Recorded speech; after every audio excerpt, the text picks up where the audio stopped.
जय भारत प्यारे बच्चों। आज हम कक्षा 2 विषय हिंदी का प्रथम अध्याय ऊंट चला का वाचन करेंगे।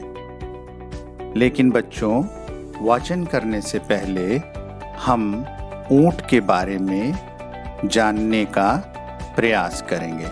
तो आइए बच्चों, हम लोग ऊंट के बारे में जानने की कोशिश करते हैं। चित्र में देखिए, एक ऊंट बहुत तेजी से दौड़ता हुआ आ रहा है।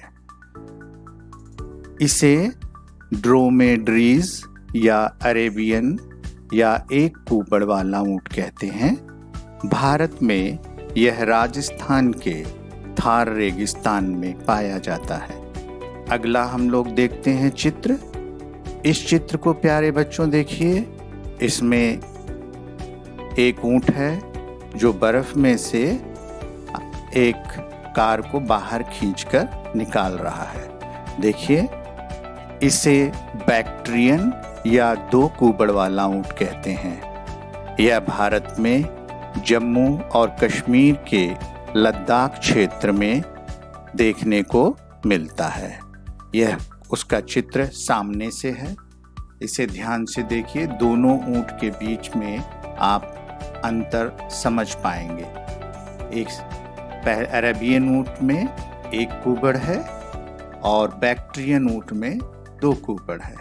अरेबियन ऊंट के शरीर पर बहुत कम बाल होते हैं और जबकि बैक्ट्रियन ऊंट के शरीर पर बहुत ज़्यादा बाल होते हैं। तो बच्चों, ये दो तरह के ऊंट के बारे में हमने जाना। अब हम देखते हैं यह ऊंट हमारे किस किस काम आता है। बच्चों, यह हमारे बहुत काम आता है। सबसे पहला तो हम इसका इस्तेमाल बोझा ढोने हेतु करते हैं। दूसरा, इससे दूध प्राप्त होता है।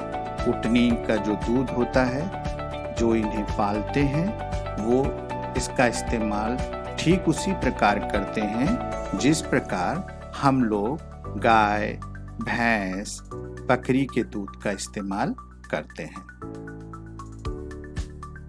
इससे यानी ऊंट से मांस और खाल भी मिलता है। तो जिन क्षेत्रों में ये पाला जाता है, वहाँ लोग इसके मांस को खाते भी हैं और जो इसकी खाल होती है, जो इसकी ऊपर की त्वचा होती है, उसका इस्तेमाल वो विभिन्न प्रकार की वस्तुओं को बनाने के लिए करते हैं। अगला बिंदु देखते हैं हम लोग। यह बिंदु खास करके दो कुबड़ वाले ऊंट से संबंधित है, जिसे हम बैक्ट्रियन ऊंट कहते हैं। बैक्ट्रियन ऊंट के बालों से ऊन भी प्राप्त होता है। तो जो बैक्ट्रियन ऊंट होता है, उसके शरीर पर बहुत बड़े बड़े बाल होते हैं।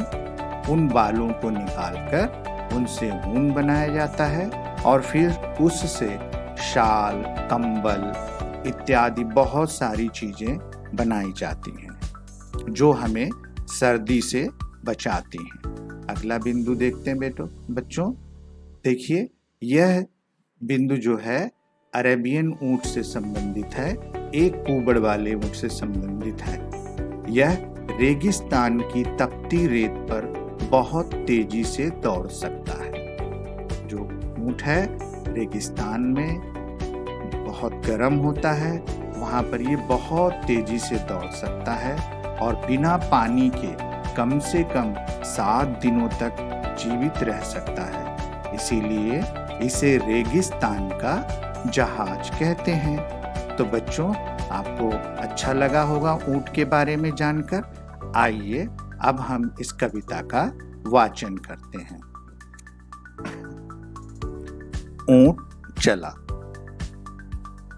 ऊंट चला भाई ऊंट चला, ऊंट चला भाई ऊंट चला, हिलता डुलता ऊंट चला, हिलता डुलता ऊंट चला, उतना ऊंचा ऊंट चला, इतना ऊंचा ऊंट चला, ऊंट चला भाई ऊंट चला, ऊंट चला भाई ऊंट चला, ऊंची गर्दन ऊंची पीठ, ऊंची गर्दन ऊंची पीठ, पीठ उठाए ऊंट चला, पीठ उठाए ऊंट चला, बालू है तो होने दो, बालू है तो होने दो, बोझ ऊंट को ढोने दो, बोझ ऊंट को ढोने दो, नहीं फंसेगा बालू में, नहीं फंसेगा बालू में, बालू में भी ऊंट चला, बालू में भी ऊंट चला, जब थक कर बैठेगा ऊंट, जब थक कर बैठेगा ऊंट, किस करवट बैठेगा ऊंट, किस करवट बैठेगा ऊंट, बता सकेगा कौन भला, बता सकेगा कौन भला, ऊंट चला भाई ऊंट चला, ऊंट चला भाई ऊंट चला, ऊंट चला भाई ऊंट चला। तो बच्चों, आइए अब इसी को अपनी ही कक्षा की एक छात्रा के आवाज में सुनते हैं। गुड मॉर्निंग सर, मेरा नाम सरस्वती शुक्ला है। मैं KVOF में पढ़ती हूँ। मैं 2 साल की छात्रा हूँ। आज मैं सुनाने जा रही हूँ आपको एक हिंदी की कविता। उसका नाम है ऊंट चला। ऊंट चला भाई ऊंट चला, हिलता डुलता ऊंट चला, इतना ऊंचा ऊंट चला, ऊंट चला भाई ऊंट चला, ऊंची गर्दन ऊंची पीठ उठाए ऊंट चला, बालू है तो होने दो, बोझ ऊंट को ढोने दो, बालू है तो होने दो, बोझ ऊंट को ढोने दो, नहीं फंसेगा बालू में भी ऊंट चला, नहीं फंसेगा बालू में भी ऊंट चला, जब तक कर बैठेगा ऊंट, किस करवट बैठेगा ऊंट, जब तक कर बैठेगा ऊंट, किस करवट बैठेगा ऊंट, बता सकेगा कौन भला, ऊंट चला भाई ऊंट चला। जय भारत।